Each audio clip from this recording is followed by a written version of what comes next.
Paboritong ulam ng mga OFW. Dito lang po makakakita ng ganyan sa Saudi Arabia, Como Seafood Restaurant. Ang pinagmamalaki namin, sunny side up adobo. Comment down below kung sino po ang mga nakaka-relate dyan. Kain po tayo. Yum, yum, yum. Yum yum yum.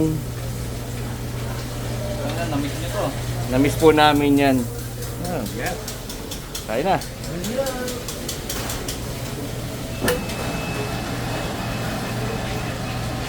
Kain po tayo.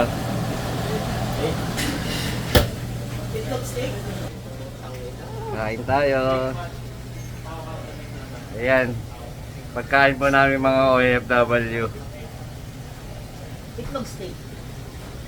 Pangalanan po ninyo. Kasama ko pinangalanan po siya. Egg steak. Dito lang po yan. Thank you for watching. Don't forget to like, subscribe. Thank you.